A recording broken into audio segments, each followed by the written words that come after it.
Bisa nggak yang Kristen sampai ke surga yang sama ini dengan jalur Kristen? Oke. Dalam keyakinan umat Islam itu berlaku di masa Nabi Isa. Oke. Selama Nabi Muhammad belum diutus. Oh, jadi yang sudah meninggal di zaman Nabi Isa tuh bisa nyampe tuh? Iya.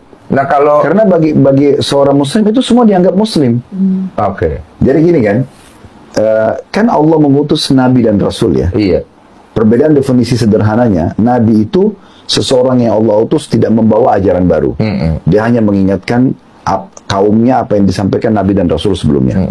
Kalau Rasul itu membawa ajaran baru, tapi agamanya satu, tetap Islam gitu. Dia membawa syariat baru, hukum baru yang menghapus syariat sebelumnya. Nah gitu. Nah contoh misalnya Nabi Isa dalam keyakinan umat Islam dia Rasul. Semua Rasul pasti Nabi. Tidak semua Nabi itu Rasul. Karena Rasul ini lebih tinggi kedudukannya. Kalau Nabi hanya sekedar mengingatkan kaumnya apa yang disampaikan sebelumnya gitu ya. Oh, berarti masuknya Rasul ya? Ya, Rasul Ibrahim itu Rasul juga iya maksudnya. dong. Oh, oke. Nah, kalau Rasul ini lebih tinggi karena dia semua Rasul pasti Nabi. Karena Rasul ini membawa syariat baru. Dari 124.000 Nabi yang Allah utus, itu 313 Rasul. Sedikit sekali Rasul itu. Nah, saya kasih contoh supaya lebih mendekatkan, karena ini panjang kalau mau dibahas. Nabi Isa alaihissalam adalah seorang Rasul dalam keyakinan seorang Muslim. Artinya, dengan datangnya Nabi Isa dan turunnya Injil, syariat Nabi Musa dihapus. Taurat diyakini pernah turun, Nabi Musa pernah diutus, tapi tidak berlaku lagi isi Taurat. Karena sudah dihapus oleh Injil. Itulah fungsi Rasul. Dia membawa kitab baru, dia menghapus hukum kitab yang sebelumnya. Tapi tetap diyakini harus ada. Nah gitu ya. Nah Nabi Muhammad SAW juga seorang Rasul. Makanya waktu beliau datang, isi daripada Injil dan Taurat sudah diganti dengan Al-Quran.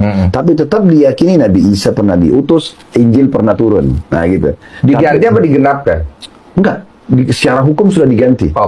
Jadi tidak berlaku lagi hukum yang ada dalam Injil dan dalam Taurat. Sebagaimana tadi waktu sebelum Nabi Muhammad diutus, waktu Nabi Isa saja, isi Injil menghapus isi Taurat.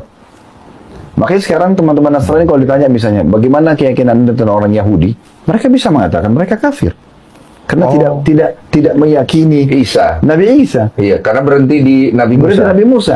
Sementara ada kitab yang sudah datang sekarang, ada Rasul yang datang. Harusnya mereka sempurnakan keyakinan mereka. Nah begitu, itu estafetnya. Makanya itu Nabi Muhammad diutus dan Al-Quran turun juga mereka harus lanjutkan estafet itu. Ini berdasarkan pandangan Islamnya seperti itu. Kita kan bicara pandangan Islam. Iya, pandangan Islamnya begitu. Jadi yang Kristen harus melanjutkan estafetnya ke Islamnya gitu. Betul.